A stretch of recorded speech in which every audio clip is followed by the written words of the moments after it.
Kuresumanga, terima kasih, thank you, manasumoraka, sampurasun. Greetings from Indonesia. My name is Rukka Sombolinggi, daughter of Lasok Sombolinggi and Ibu Denupak Rombelayuk of the Toraja indigenous peoples. We are the guardians of Toraja land, our ancestral territory in the heart of Sulawesi. Our lives are guarded by the principles of Aluk Todolo, the way of our ancestor. It's a wisdom that sustained us through generations and now stands as our strength in facing greatest challenge of our time. I would like to congratulate Flair for this conference. Distinguished gentlemen, ladies, relatives, sisters and brothers, I'm honored by the invitation and humbled to stand before you in this great historical city, not just as individual, but as voice of countless indigenous peoples across the globe. Our theme today, imaginations and innovations. But allow me to take the liberty of modifying the constructions and talking about imaginations for innovation. To think bigger about how innovations in today's world can only come from unconstrained imagination. Let's imagine a world where the Pope's declarations of 1492, which ceded the sovereignty of much of the world's indigenous land to Spain and Portugal, never happened. Where centuries of violence, slavery, and subjugations were replaced by respect and collaboration. Imagine if enlightened leaders had resisted the temptation to exploit millions of vulnerable peoples for their own gain, carving the path to centuries of inequality and genocide. Imagine if unbridled capitalism, where the rights and power of the individuals were tempered to achieve a just balance with the rights and control of the collectives. Imagine if the brutal state allocations of natural resources, land and forests, and other ecosystems gave way to justice and balance. But we need not merely imagine what change might look like. It has already happened. In addressing the First Nation in Canada, Pope Francis spoke of this. Sorrow, indignation, and shame, and humbly begged forgiveness for the evil committed by so many Christians against the indigenous peoples. And he added that we want to walk together, pray together, and work together so that the suffering of the past can lead to a future of justice, healing, and reconciliation. This humble apology was a powerful step. Yet, the unresolved human rights violations, land grabbings by the Catholic Church in Indonesia, in Flores, of the land of the Tukan and Soge Natarmage indigenous peoples shows we still have high mountain to climb. Make no mistake, the threats to indigenous rights are real and present. Over 2,000 land defenders were killed in the past 10 years. 2,000. In Indonesia, we have lost 11 million hectares of indigenous land to corporates and other energy, what so-called clean energy projects. But there are opportunities for innovation. Our innovations, however, doesn't look to the future. It draws from the wellspring of our past. For millennia, our ancestors thrived through collaborations and collective actions. It's this wisdom that holds the key to our very survival. The relentless push for individual and corporate control and power over our lands and forests has been nothing short of an assault on our collective approach to life and distributions of wealth. This twisted logic has morphed corporations into legal persons, granting them individual rights while conveniently absolving them of full responsibility. They now enjoy the benefits of personhood without shouldering the true weight of their actions, a dangerous imbalance that threatens the very foundations of our justice and accountability.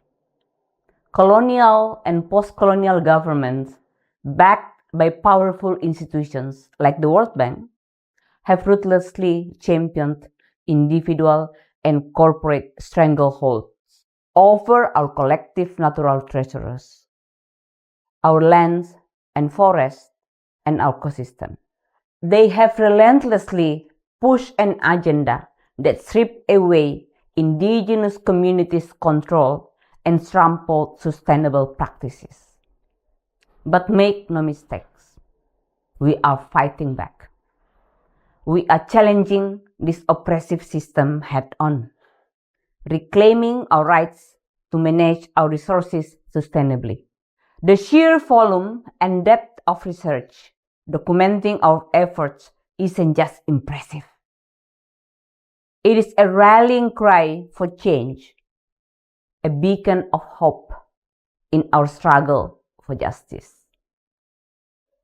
But we are not just resisting.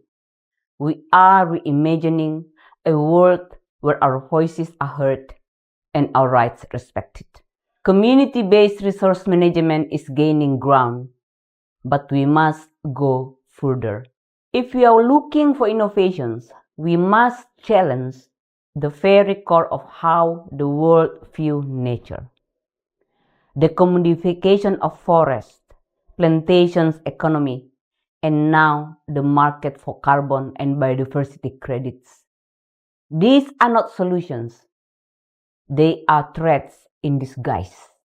After centuries of broken promises, we are expected to trust and participate in convoluted markets that do nothing but perpetuate business as usual.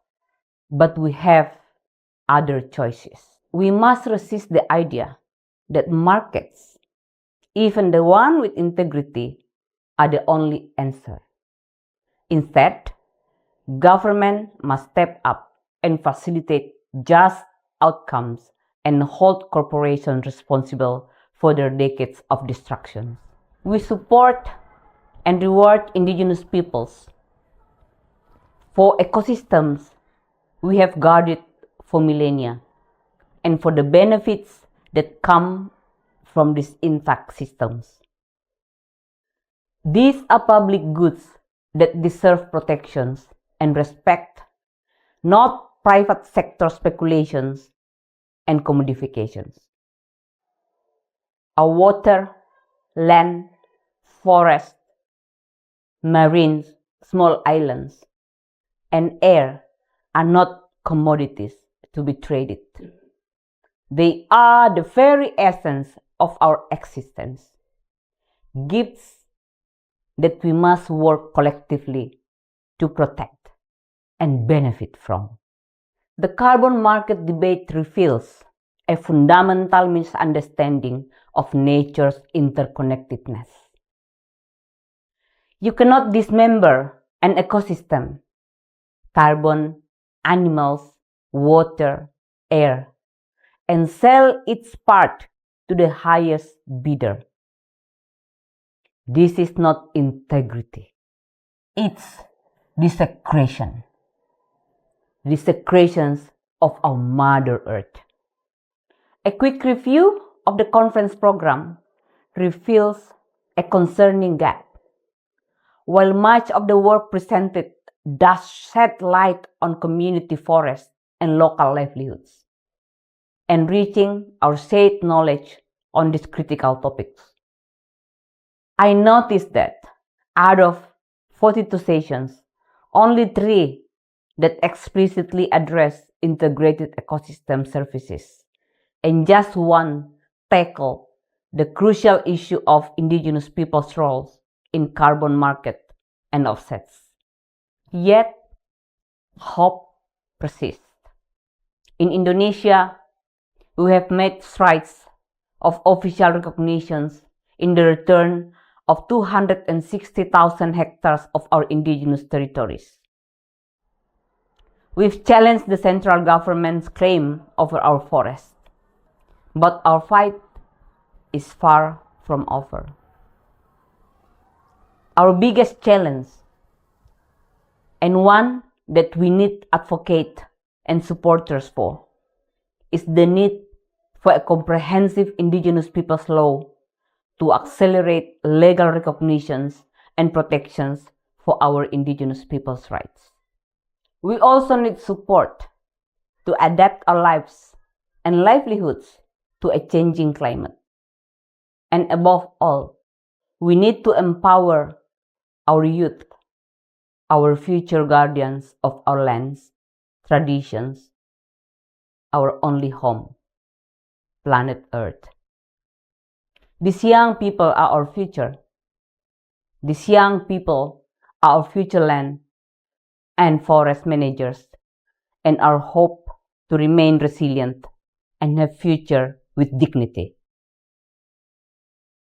As we explore solutions to the global crisis, I implore you to broaden your perspective and imaginations. See the world as we do, interconnected, interdependent, sacred.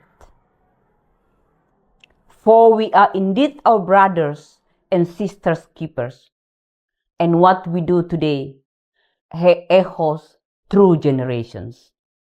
The time for timid actions has passed. We must be bold in our imaginations, fierce in our innovations, and unwavering in our commitments to justice. Our ancestors are watching. Our children are waiting. And the earth itself is crying out for change. Let us answer that call by all the strength and wisdom we possess. Let's save our only Mother Earth. Let's save all of us and generations to come. Kure sumanga. Terima kasih. Thank you very much.